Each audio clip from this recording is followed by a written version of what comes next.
இன்றைக்கு தமிழகத்திலே ஒவ்வொரு மாவட்டத்திலும் இருக்கின்ற அமைச்சர்கள் குறுநில மன்னர்கள் போல இயங்கிக் கொண்டிருக்கிறார்கள். அந்தந்த மாவட்டத்தில் அவர்கள்தான் அரசியல் செய்ய வேண்டும், வேறு யாருமே செய்யக்கூடாது என்கிற நிலையிலே செயல்பட்டு கொண்டிருக்கிறார்கள். கரூரை எடுத்துக்கொண்டால் அமராவதி ஆற்றின் குறுக்கே கோயம்பள்ளி மற்றும் மேலப்பாளையத்தை இணைத்து கட்டப்பட்ட ஆற்றுப்பாலத்திற்கு இணைப்பு சாலை அமைக்காமலே 5 ஆண்டுகளை கடத்திவிட்டார்கள்.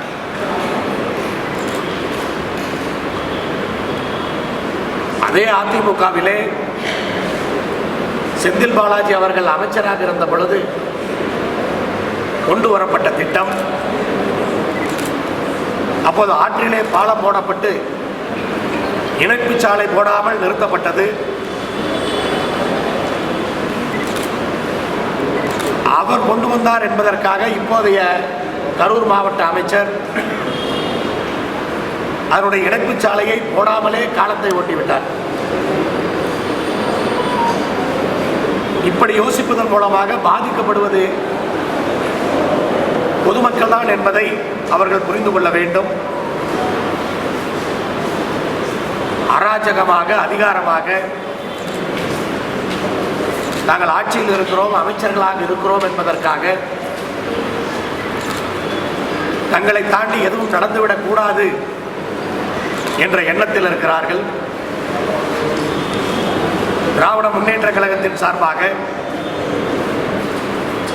கிராமங்களிலே மக்களை சந்திக்கின்ற கூட்டங்களை போட்டால் உள்ளாட்சித்துறை வாயிலாக எல்லா மாவட்ட ஆட்சித்தலைவருக்கும் கடிதம் அனுப்புகிறார்கள். திராவிட முன்னேற்ற கழகம் அந்த கூட்டத்தை போடக்கூடாது, அது அரசியல் கூட்டம். ஏன் தேர்தல் நேரத்தில் அரசியல் கூட்டங்கள் போடக்கூடாதா? அரசியல் கூட்டங்கள் அனுமதிக்கப்படும் என்று அரசாணை பிறப்பிக்கப்பட்டு விட்டது. திராவிட முன்னேற்ற கழகமும் எதிர்க்கட்சிகளும் நடத்துகின்ற கூட்டங்கள் மட்டும்தான் அரசியல் கூட்டங்களா? அப்ப நீங்கள் செய்வது என்ன? இன்னும் இதை போன்ற சர்வாதிகார போக்கோடு நீங்கள் சென்று கொண்டிருந்தீர்கள் என்று சொன்னால் மிக மோசமான விளைவுகளை வருகின்ற சட்டமன்ற தேர்தலிலே சந்திப்பீர்கள்.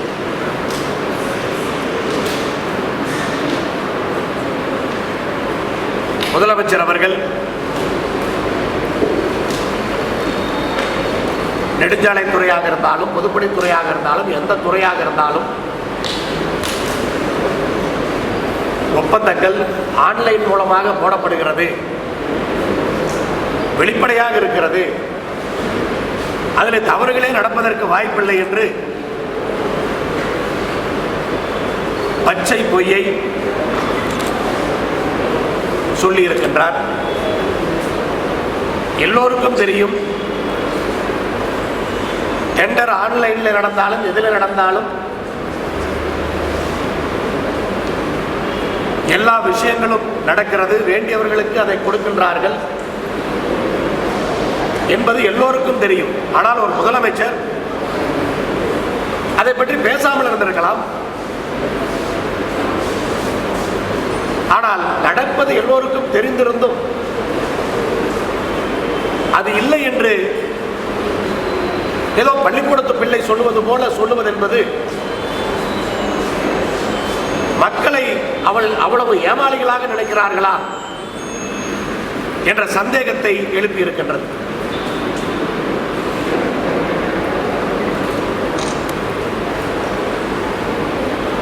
மத்திய அரசு கொண்டு வந்திருக்கின்ற வேளாண் சட்டங்களை பொறுத்தவரை விவசாயிகள் அதை விரும்பவில்லை. விவசாயிகள் எதிர்த்து போராட்டம் செய்து கொண்டிருக்கிறார்கள். 25க்கும் மேற்பட்ட விவசாயிகள் அந்த குளிரிலே உயிரிழந்திருக்கிறார்கள். இப்படிப்பட்ட நிலைக்கு பின்பும் இந்தியாவினுடைய பிரதமர் அவர்கள் மனிதாபிமானத்தோடு அதை யோசிக்க மறுக்கிறார், பிடிவாதமாக இருக்கின்றார். அதற்கு மாநிலத்தில் இருக்கிற தமிழக அரசு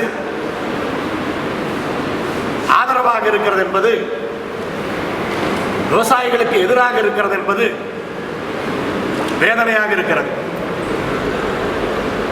நாம் கேட்டுக்கொள்வதெல்லாம் பாரதிய ஜனதா கட்சி மத்தியில் ஆட்சிக்கு வந்து இன்றைக்கு 7 ஆண்டுகளை நெருங்கிக் கொண்டிருக்கிறது. இந்த 7 ஆண்டு காலத்திலே மத்திய அரசின் சார்பாக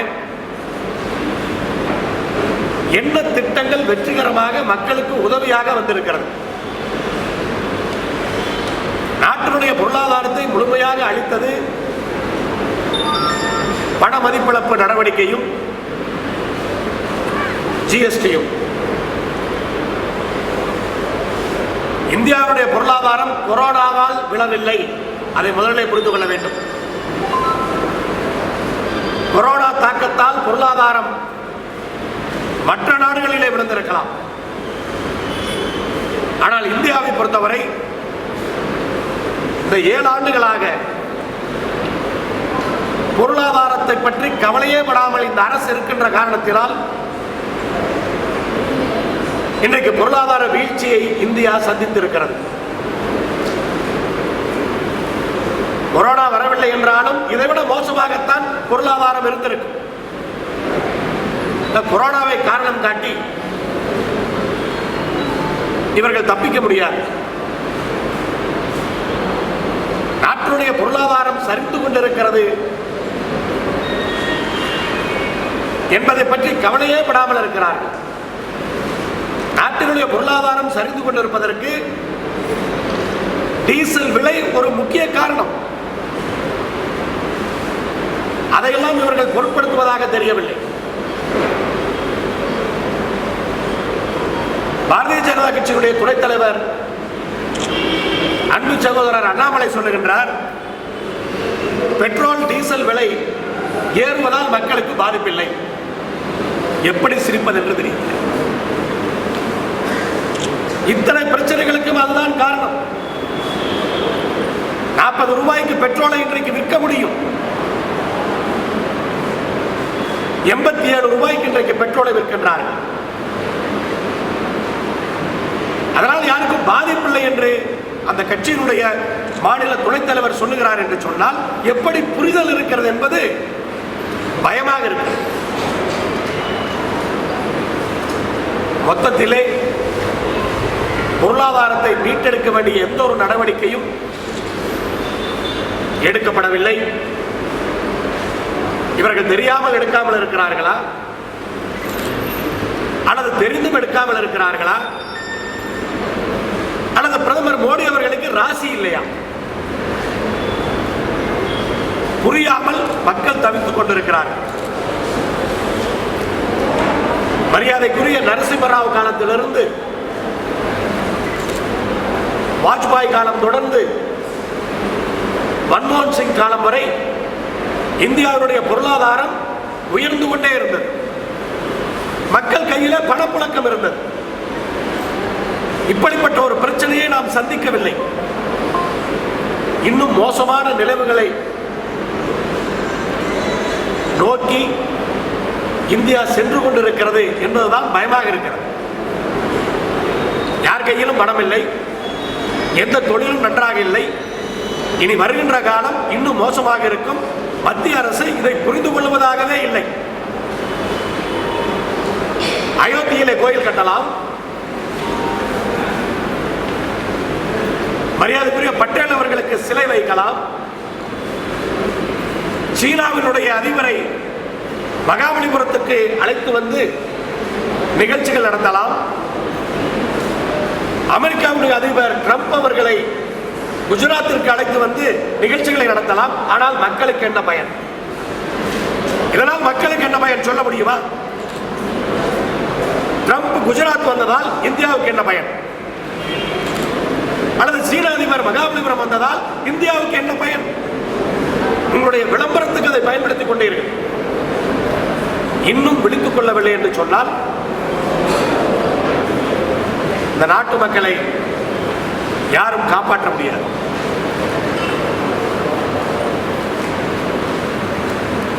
விவசாயிகள் போராட்டம் அது அரசியல் கட்சிக்கு ஒரு தூண்டுதல் தான் இந்த மாதிரி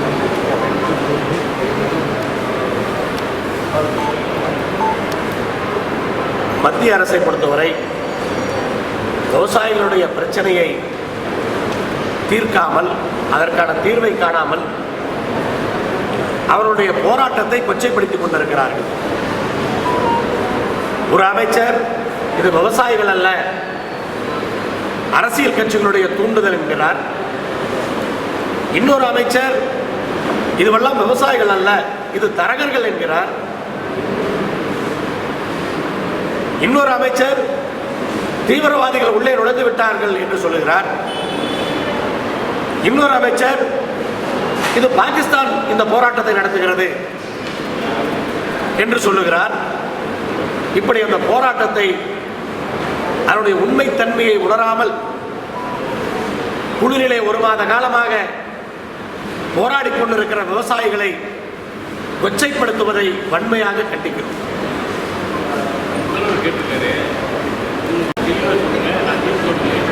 நான் முதலே சொல்லிட்டேன், அவருக்கு முதலே சொல்லிட்டேன், திரும்பவும் சொல்றேன். குறைந்தபட்ச ஆதரவு விலை அதற்கான உறுதி அந்த சட்டத்திலே கிடையாது. அதை சட்டமாக்க வேண்டும் என்று விவசாயிகள் கேட்கிறார்கள். முதலமைச்சருக்கு இது புரியவில்லையா? அதற்கு பதில் சொல்லுங்கள். குறைந்தபட்ச ஆதரவு விலைக்கு அதில் வழி இருக்கிறது, காமிங்க. அதில் ஒன்று. இன்னொன்று, அத்தியாவசிய பொருட்களை எவ்வளவு வேண்டுமானாலும் இருப்பு வைத்துக் கொள்ளலாம் என்று சொல்லுகிறார்கள். அப்படி வைப்பதன் மூலமாக இன்றைக்கு வைக்க முடியாது. இன்றைக்கு வைத்தால் பதுக்கல், இந்த சட்டத்திற்கு பிறகு வைத்தால் அதற்கு பேர் இருப்பு. சட்டப்படி அதை பிடிக்க முடியாது. அப்ப அப்படி வைக்கும் பொழுது அறுவடை காலங்களிலே பெருநிறுவனங்கள் அந்த விலைகளை குறைப்பார்கள். ஏன்னா அவங்ககிட்ட ஸ்டாக் இருக்கு, மார்க்கெட்ல எடுத்து விட்டாங்கன்னா விலை குறைஞ்சிடும். அப்ப அறுவடை காலங்களிலே ஒப்பந்தம் போடும் பொழுது அந்த விலையை குறைப்பார்கள். அறுவடை முடிஞ்ச பின்னாடி இருப்பு வைத்துக் கொண்டு எவ்வளவு வேணுமானாலும், அதுதான் உள்ள பிரச்சனை, இருப்பு வைத்துக் கொண்டு விலையை ஏற்றி விடுவார்கள். அதற்கான பாதுகாப்பு எங்க இருக்கிறது? அந்த சட்டத்திலே. இன்னொன்று, விவசாயிகளுக்கு பணம் வரவில்லை என்று சொன்னால், வேற ஏதாவது பிரச்சனை என்று சொன்னால் நீதிமன்றத்திற்கு போக முடியாது. அரசு அதிகாரிகள் தான் அதை தீர்க்க வேண்டும். அரசு அதிகாரிகள் எப்படி தீர்ப்பார்கள் என்று எங்களுக்கு தெரியாதா? இந்த 3 கேள்விக்கு பதில் சொல்லுங்கள். இதை விட்டு ஒவ்வொரு மேடைக்கும் சென்று அதுல என்ன பிரச்சனை இருக்குது, இந்த 3 பிரச்சனைக்கு பதில் சொல்லுங்க. பாஜக தலைவர்கள் மத்திய அமைச்சர் எடப்பாடி பழனிசாமி முதல்வர் அதிமுகவுக்கு வந்திருக்கிற கஷ்ட காலம். மரியாதைக்குரிய ஜெயலலிதா அவர்கள் அந்த கட்சியினுடைய பொதுச் செயலாளராக இருந்த பொழுது டெல்லியிலே யாராக இருந்தாலும் சரி, அந்த வகையில் அவரை நம்ம மதிப்போம். டெல்லியிலிருந்து வருகிற பிரதமராக இருந்தாலும் சரி, எந்த ஒரு அமைச்சராக இருந்தாலும் சரி, அவர்கள் கொடுத்து வந்த மரியாதை வேறு. அதிமுகவோடு கூட்டணி கிடைக்காதா என்று 2014 பிஜேபி ஏங்கியது எல்லோருக்கும் தெரியும்.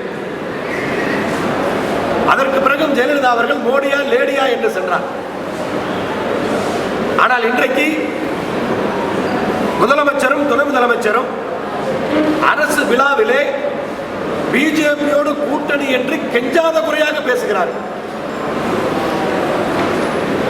அந்த கூட்டத்தில் இருந்த உள்துறை அமைச்சர் அமித்ஷா அவர்கள் இதை ஏற்றுக்கொள்ளுகிறேன் என்று ஒரு வார்த்தை சொல்லவில்லை. சரி, அந்த கூட்டத்தில் சொல்லல, இதுவரைக்கும் சொன்னாங்களா? இன்னைக்கு இந்த பிஜேபியில மாநிலத்தில் அதிமுகவோட கூட்டணி, ஆனால் முதலமைச்சர் வேட்பாளர் எங்கள் தலைவர்கள் தான் அறிவிப்பார்கள். இந்நேரம் ஜெயலலிதா உயிரோடு இருந்திருந்தால் என்ன நடந்திருக்கும் அந்த கட்சியில்? என்ன அறிவிப்பு வந்திருக்கும்? அப்படி சொல்லுகிற பிஜேபியோட கூட்டணி இல்லை என்று இவர்களுக்கு சொல்லுவதற்கு தைரியம் இருக்கிறதா? அந்த தைரியம் இல்லை என்று சொன்னால் எந்த கட்சியும் நடத்த முடியாது. நாங்கள் சிறிய கட்சியாக இருக்கலாம், எங்களை ஒரு கூட்டணி கட்சி இழிவுபடுத்துகிறது என்று சொன்னால் அடுத்த நொடியில சொல்லுவோம் எங்களுக்கு அந்த கூட்டணி தேவையில்லை என்று. அந்த தைரியம் உங்களுக்கு இருக்கிறதா?